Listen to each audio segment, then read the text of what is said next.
How's it going, everyone? This is Casual Chris, and in today's tutorial I will show you my favorite plugins for Beatmaker 3.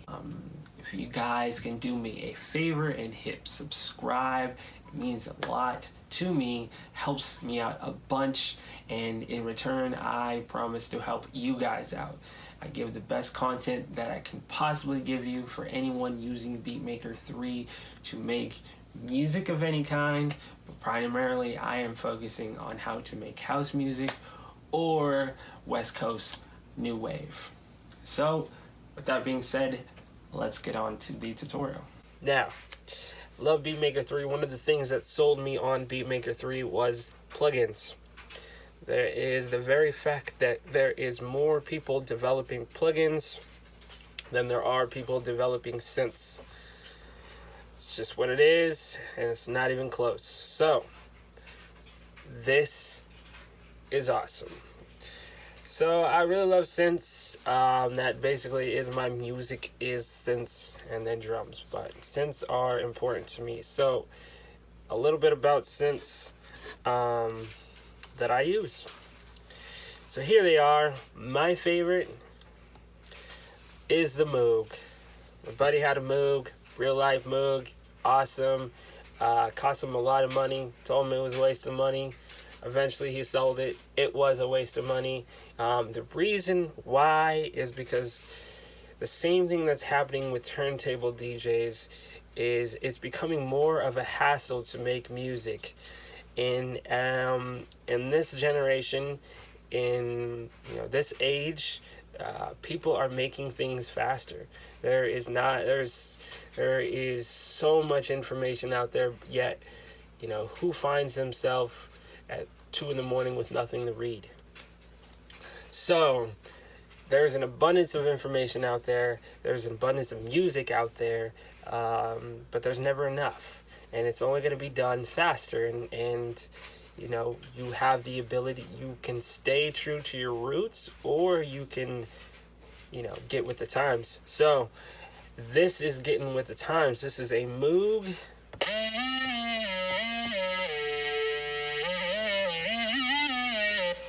I played with a Moog. Again, buddy has a Moog, and this is a synth.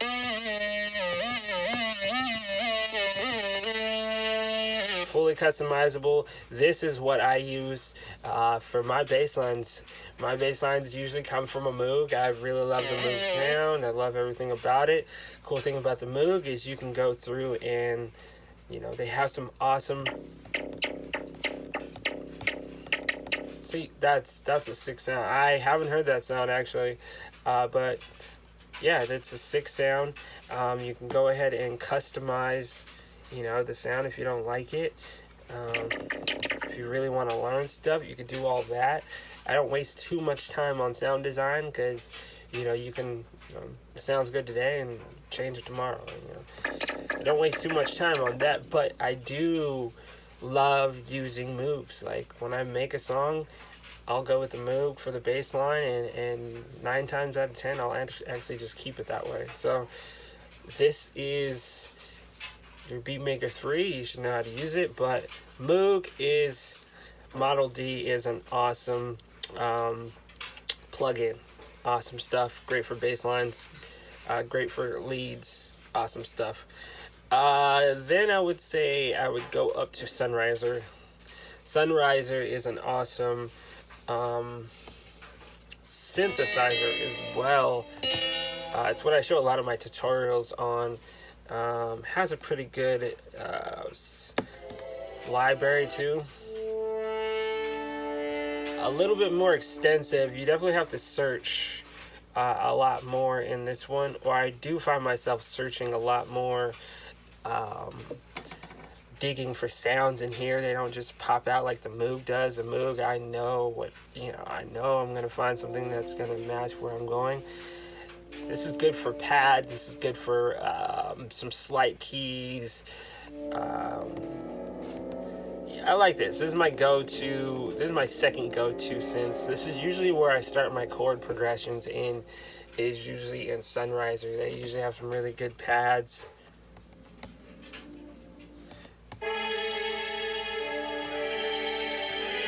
Like I just heard one of my songs right there. So yeah, this is definitely an awesome synth. Again, if you are down for the sound design of this synth, you can actually really change up your sound.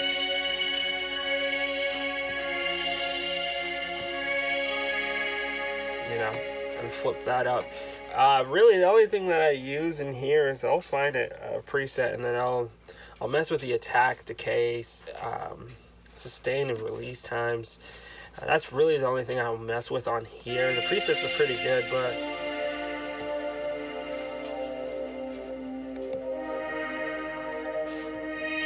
yeah. So this is good. This is a good synth. Very popular. Has a pretty cool art to it. I'm not gonna get too dive in and break down these synths because again, that is not my style at all. But that's one of my favorite synths. Also, I'll move down to the let's go Model 15. This is another one that is based off the Moog. I kind of like the other Model D better, but this one's cool too. And I think that's why. Yep, that's why I don't use this one. It looks a little complex. It looks a little complex. What I found in this one is I like to just pull up a preset on here when I find it. No, I probably just stepped into something I had no business. There we go. So honestly, with this one, it's a complex looking synth. You can definitely tell they did the the plug-in theory of the Moog, which I've never been a fan of, but some people really like plugging things in, and that's how they change. People like complexity sometimes. And, if you're one of those people who likes complexity, who likes to sit here and move this and figure out why that does this, and, awesome. But I like to make music on the go as fast as possible. I guess I could sit there and learn how to use a synth like that on the go. So again, there you go. Recommend it. Go ahead if you want to learn how to use a synth. A Moog. This is a pretty deep dive into the Moog one. I just like the cool presets they have. It has some really good presets that I've used before in there. So there's another one. Poison 202. It is more of a lead. More of a lead for me. I don't use it too much, but when I do, it's usually a lead because it's so powerful. It's a loud synth, kind of in your face, massive style synth. There's some good presets. Not nearly as complex as massive. It's like an easier form of it. You got your attack, decay, sustain, and release right here. Your pitch, you could tune it. Everything's pretty easy to use. So I like this because I can go in here, find a cool preset, and then go over here and change it pretty easily. You're not sitting here plugging things in like that Model 15. You're just really using just very few controls. I think less is more. So this is pretty good for making your own sound. Yeah, I really like that. Good for making your own sound. Good job. And the next synth that I use is probably the iSEM Arturia. Called iSEM. This has good chords. This has good keys. That's basically all I use it for. I don't really touch the bass too much on this because I just don't touch the bass too much. It's one of the newer ones. For me, I really like the Model D. I like the way it laid out. Just looking at it now, I know I don't use it. I don't really touch too much in here, is because it just doesn't look too. I mean, I see what it's doing, but it just doesn't look the best, like the first 3 synths, but it has a lot of good presets, a lot of good sounds. And if here's your attack, decay, sustain right here. I don't see a release on it. That's probably why I don't like this at all. There's no release, and that throws me off. Yeah, that's exactly why I don't like this one. Well, not like, I don't really use it too often. It has good sounds, but I don't, anything that I can't like customize easily, where I have to start looking for a release and doing, like, it throws off my stuff. You know what I'm saying? You only have so much time to capture that and to sit there and dig into it.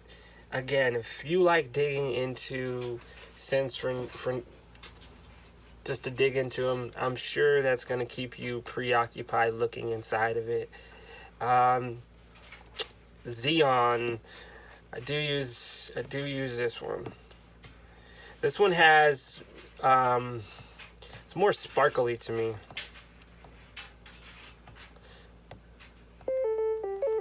That's not it. This one's definitely a little bit more sparkly to me.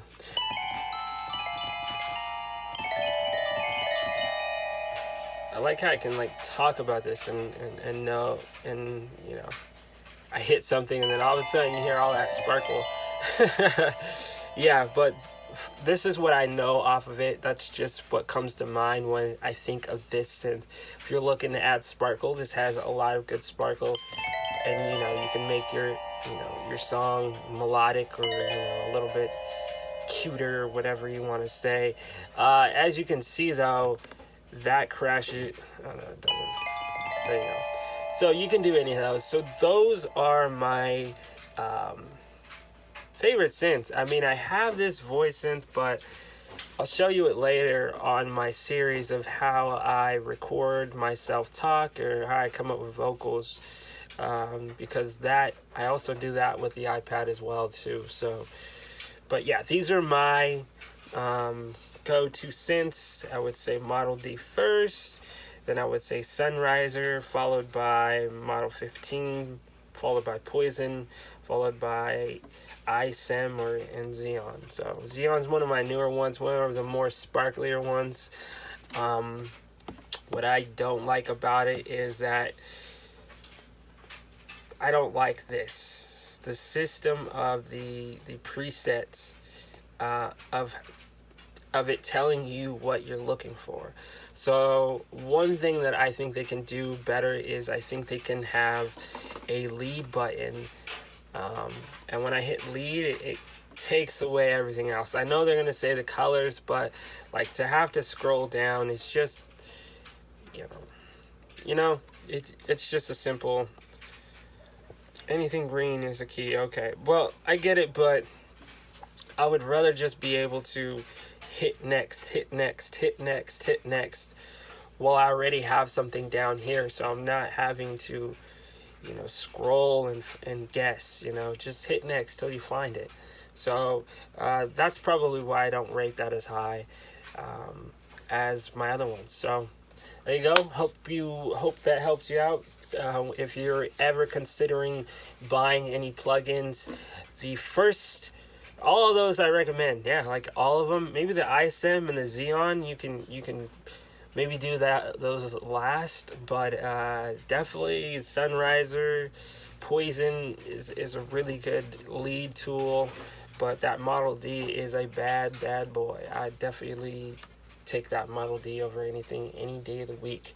So thank you once again for checking me out. I deliver tutorials on Beatmaker 3. If you like what you saw, please subscribe to the channel. It means a lot to me. And you're only going to get flooded with good content. Not really flooded, but I do work my tail off, and I will try my best to get you guys making the best music that you possibly can. So thank you once again, and have a great rest of your week.